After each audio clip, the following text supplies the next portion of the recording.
Hello, welcome to Locked On Sharks, the premier hockey podcast of your favorite team in the Bay Area. And on today's episode, we're going to continue diving into expected to announce head coach David Quinn, and we're going to learn about his tenure with the Rangers with Jon and JD of the Locked On Rangers podcast. So all that and more on today's episode of Locked On Sharks. You're Locked On Sharks, your daily podcast on the San Jose Sharks. Part of the Locked On Podcast Network, your team every day.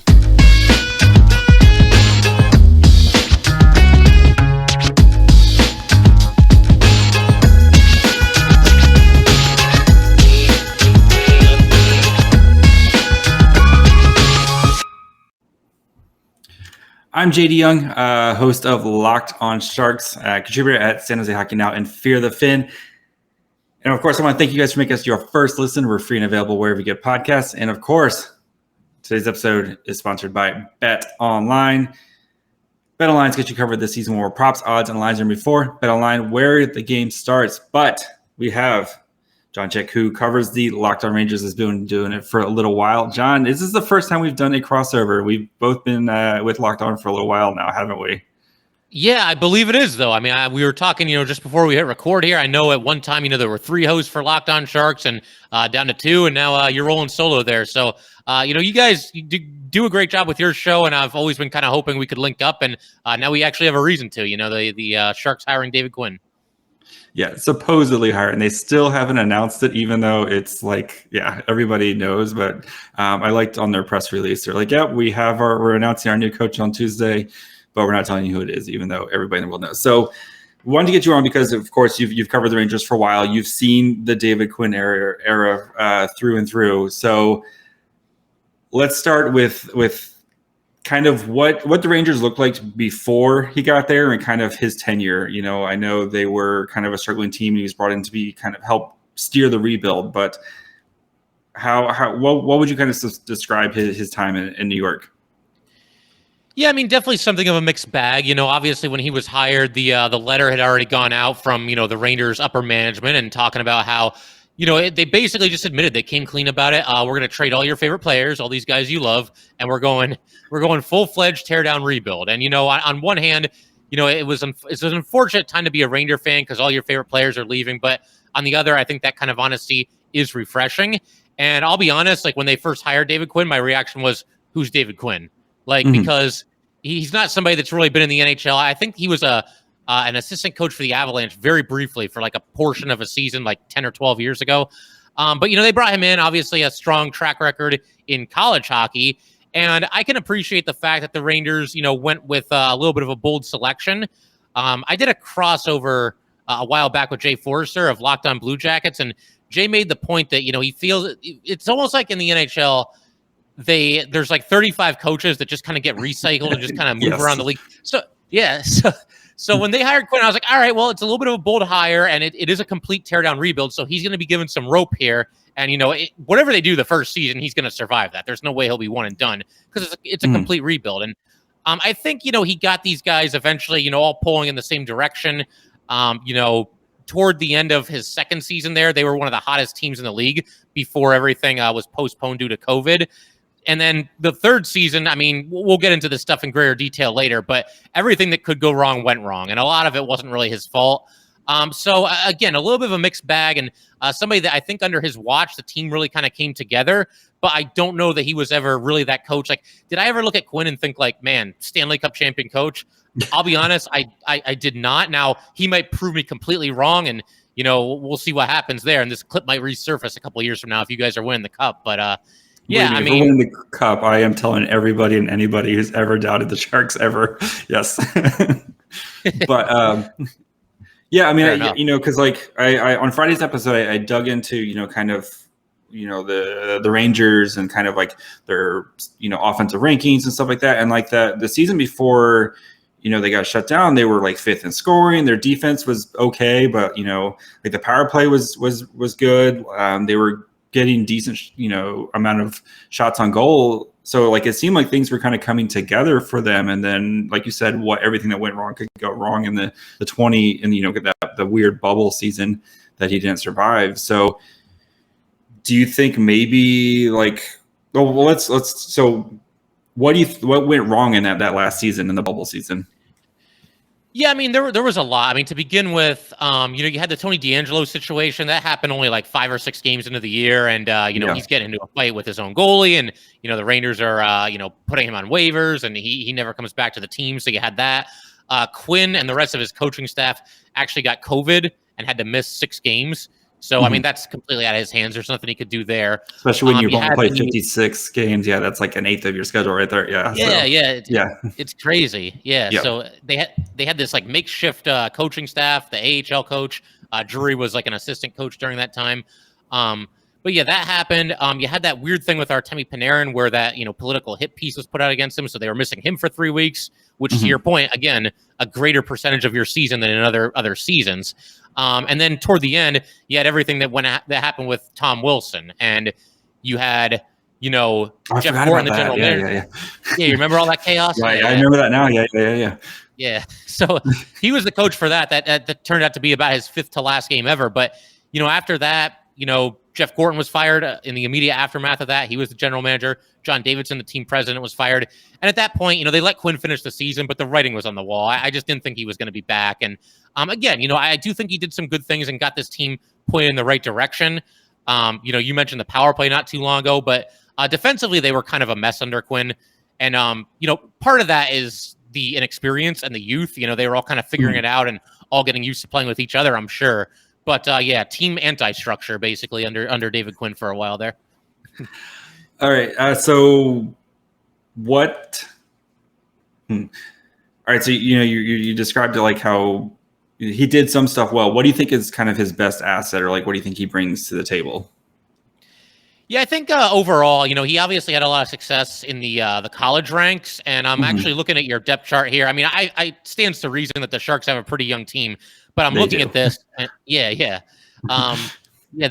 everybody's like in their 20s basically. There's like 3 or 4 guys that are over 30, but I think he would work better with a roster of younger players because my understanding is that, and this is just going by people that cover the team, they're in the locker room and they're really plugged in. But my understanding is that Quinn is a little bit of a micromanager where, he's kind of like keeping tabs on these guys all the time. Not the worst thing in the world, but I think this Ranger team responded a little bit better to Gerard Gallant, who, if they have a day off and they're away from the rink, he just kind of lets them do whatever they want to do and all that stuff. He's not kind of like keeping close tabs on them. And, I wonder maybe if Quinn has kind of learned his lesson there that, he's not coaching in college anymore. He's got, full grown adults here, guys who've been playing professional hockey for, in some cases, many, many years. And he might, pull back the reins just a little bit there. But my understanding is that, some of the players that wasn't their favorite thing about David Quinn, that it kind of felt like he was always kind of like watching them like a hawk, so to speak, if that makes sense. Makes sense. All right. Before we continue, and we're going to get into kind of how Quinn treats young players and how Quinn treats older players. Let's take a quick break, talk to you guys about our friends over at BetOnline. You guys know BetOnline is the fastest and easiest way to check in all your betting needs. They've got their favorite sports and events and the #1 online source for odds, lines, and games. You can find reviews and news for every league, including Major League Baseball. NFL starts next month, NBA, NHL, combat sports, esports, and even golf. They continue to be the top online resource for all your favorite sports wager information, from live in-game betting, scores, and podcasts. They have you covered. So head to the website today. Use your mobile device to learn more about the action happening right now. BetOnline, where the game starts. Okay, so a lot of Sharks fans right now, there's a lot of rumors that David Quinn doesn't like young players. We've heard, especially with like Capo Caco, who seemed pretty happy that Quinn left, because in his words, he felt like, you make one mistake, you're going to the 4th line. And Sharks have already been living this with Bob Bugner, especially with a lot of their young players, Jonathan Dahlen, who is no longer with the Sharks. Ryan Merkel, he would get benched for, plenty of time. And of course, we have our one precious William Eklund, who's making the jump back over. Should we be worried about William Eklund and his playing time? No, again, I think it's a situation where he'll probably learn from those mistakes. And William Eklund is obviously somebody that you have to play. As you alluded to, though, JD, when he was on the Rangers, one of the things that he would come under fire for as far as Ranger fans are concerned was just what you mentioned there, man. And, not playing Capo Caco in a prominent role, not playing Alexis Lafreniere in a prominent role. And it's one thing if you have this awesome team and, you're a Stanley Cup contender and, the kids aren't quite there yet. Maybe you limit their playing time a little bit, but during that time, the Rangers weren't that good of a team. I mean, I don't know how else to say it really. So you should be able to find, at least 2 spots in the top 9 at the very least for Capo Caco and Alexis Lafreniere. And they didn't always do that. A lot of times they were banished to the 4th line and they're out there with guys, like Greg McKegg or, whoever it might be. And that's just not the way to develop young players, which is what the Rangers should have been doing, during the first year or 2 of Quinn's tenure. So that's definitely something where I think he needs to improve, and I think he will.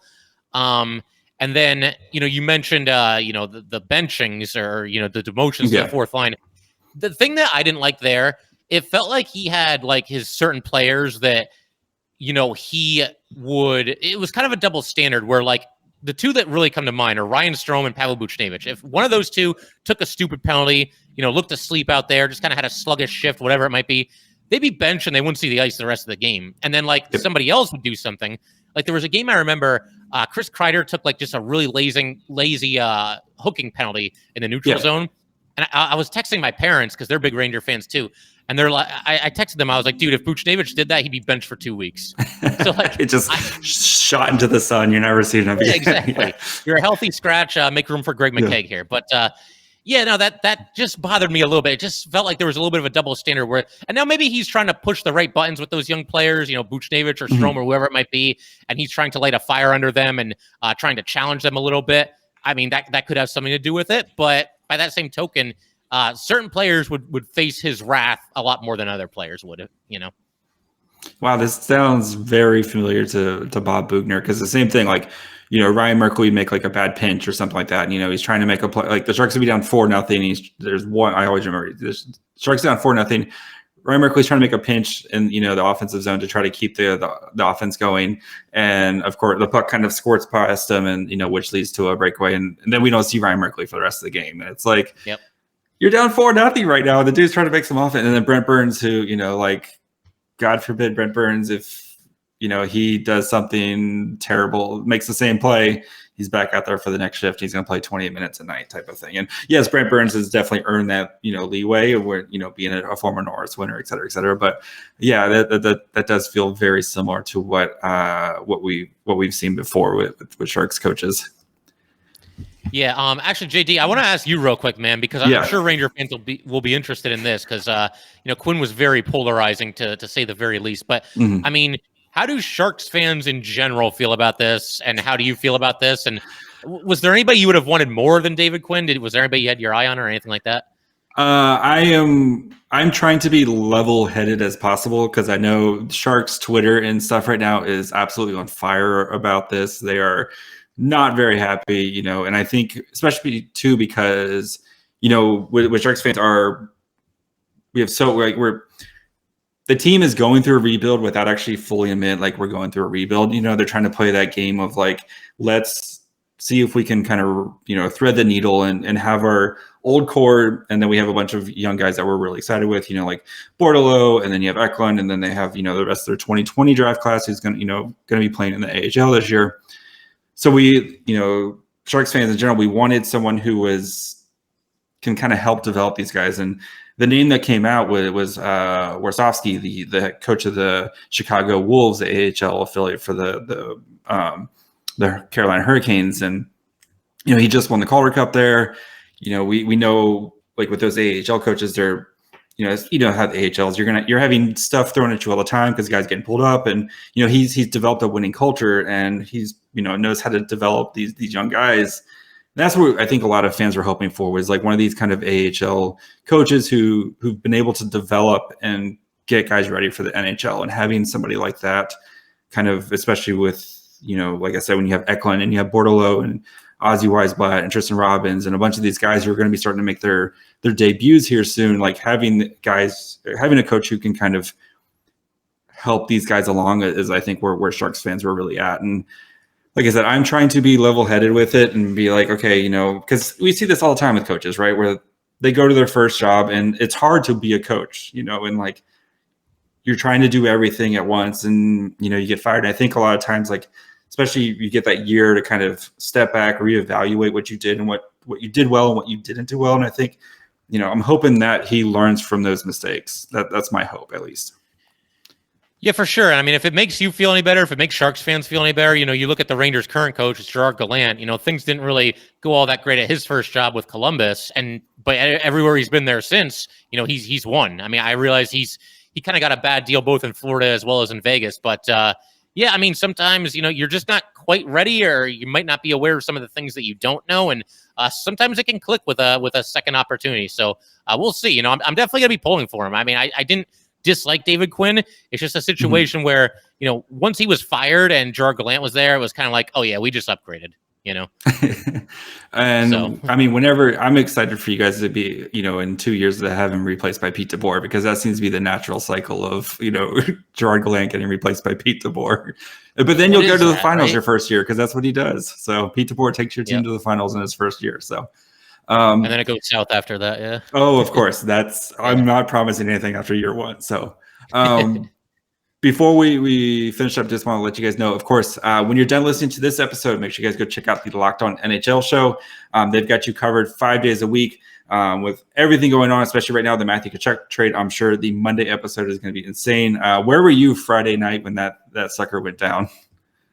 Man, I was like half asleep to the point that, like, when I saw it, I thought like, oh, somebody's just screwing around. It's one of those fake accounts, and Yeah. You know how it is. People always do that. I almost fell for one not that long ago with the Rangers, but pretty crazy, man. Tkachuk to the Panthers, and Huberdeau, Weegar, and the rest of the every asset that the Panthers have to the Flames. Pretty crazy. Yeah, right? I was at a baseball game, and I was like, oh, wow, this is fun. So, but yeah, so Locked On NHL, they've got you covered. I'm sure they're going to be breaking down the Tkachuk trade, and as close as the NHL is going to get to the NBA offseason. So, John, before we get out of here, we've talked a lot about the young players. How does Quinn kind of go with the veterans? Because the Sharks do have a fair amount of veterans. You have Erik Karlsson, who's going to be kind of taking the reins now in the defensive zone with Brent Burns gone. You have Thomas Hertl, you've got Logan Couture, you've got Timo Myers, who's, he's still only 25, but he's been playing forever, and he's going to be looking for a new deal. How does he kind of work with these veteran guys? Yeah, I mean, I think with the Rangers, he did a nice job with them. He set them up in positions to succeed, and I think his line combinations tended to make sense more often than not. With Quinn and with a lot of coaches in the NHL, they just seem to have more trust, and they just favor the veterans a little bit more than some of the younger guys.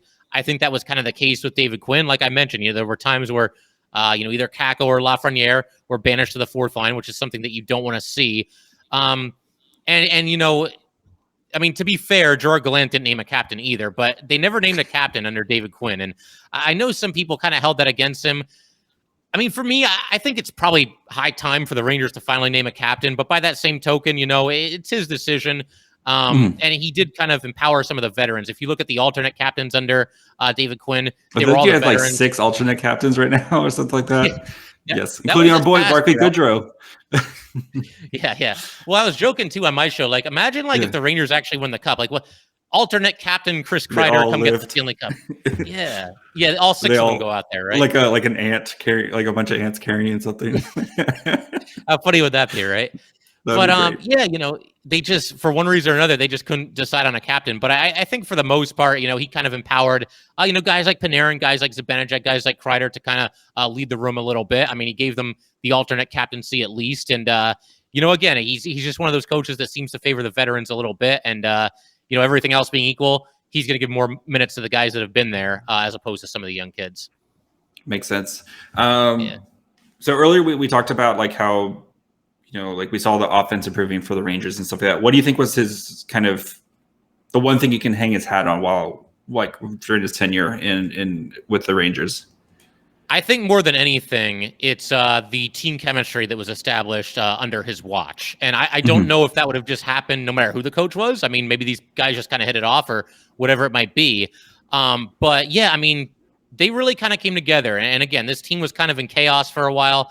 You had to go through the entire rebuild. And it just seemed like under Quinn's watch, this group really came together very nicely. And I think that's carried over into Gerard Gallant's tenure as well. The Rangers, you just watch them interact with each other. It's pretty obvious that it's a very close-knit bunch. These guys really play for each other. They'd run through a wall for each other. And, you look at the run that they had in the playoffs this past season, being down 3-1 against the Penguins, come back and win that series. Being down 2-0 against the Canes, come back and win that series. And then, obviously they didn't beat the Lightning, but they gave them a good run for their money. All those games were close, except for maybe like one of them. So, again, I think he just kind of brought under his watch, this team just kind of really gelled. They have each other's backs. And again, I think that's carried over into the Gerard Gallant tenure here. I mean, I think Gallant, again, he is the best coach for the job, and he's kind of picked up where Quinn left off and has probably elevated them to a level where I'm not so sure Quinn could have taken them. But the one thing that he didn't have to do, it didn't have to worry about too much, was establish, that chemistry in the locker room, which is so important in sports. I know everything's analytical these days, and all these different algorithms say that this team's going to beat that team, right?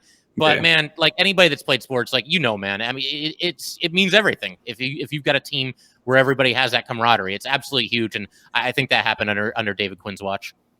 Yeah, and you wonder too, especially where the Sharks, there's been whispers, especially with the whole Vander Kane situation, where people didn't get along when he was there, and you heard last year just how much happier it seemed like the locker room was, especially with, I know they weren't winning a lot of games last year, but just kind of guys got along together better. So hopefully with the Sharks, where they do have a lot of kind of established guys who've been there for a while, and he can kind of come in and help some of the new guys that are going to be coming in. Mike Greer has spent a lot of this offseason trying to kind of fortify that bottom six, which has been kind of a revolving door of who's who type of guys, and guys who are maybe not quite NHL caliber, or rookies who are just not quite ready to kind of contribute. So hopefully Quinn can kind of help do that. So and other than the kind of playing not playing young guys in prominent roles, what do you think is the one other thing that he kind of really needs to work on? Yeah, I would say probably just we talked about this a little bit before, but I would say just pull back the reins a little bit. Don't feel like you have to micromanage every little thing around the team. Let them be who they are, and don't be so trigger happy with the constant line jugglings, the constant demotions, not constant, but the occasional benchings. Just a little bit too trigger happy with that. And I think for a young team especially, the last thing you want is for these guys to be out there playing scared and being terrified of making a mistake and thinking, oh man, if I turn the puck over, I'm going to be benched the rest of the game. That's no good. I mean, the Sharks just aren't going to come along if that's the case, if they're out there afraid to make a mistake. So again, I hope that Quinn, he's a little bit tough, and he can still be tough. And I think there's times where, a benching does send the right message, or a demotion does send the right message. I just think he went to the well a little too often when he was with the Rangers. And for your sake, JD, and for the sake of Sharks fans, hopefully he doesn't do that quite as much in the future for you guys there. John, you've said it all. Where can the people find you, and where can they find Locked On Rangers, of course? Yes, so you can find me anywhere you get your podcasts. As far as finding me on Twitter, at JChick17. The handle for the show is at LO_NY_Rangers. And you can get, wherever you're hearing this podcast, you can hear Locked On Rangers as well. So how about you, JD? Where can the Ranger fans find you? Of course, you can find me on Twitter at MyFryhole, the show, wherever you get podcasts as well, Apple, Spotify, Odyssey, and then Twitter, Facebook, Instagram. You can find the show at Locked On Sharks, where I'm doing all that as well. Please subscribe on YouTube. So that'll be it. For the rest of this week, we've got, of course, we're going to react to David Quinn's opening press conference. We have a couple guests lined up as well, so make sure you guys are all locked in for that. John, thanks, buddy. You got it, man. Thanks for having me. We'll have to do this again. Yes.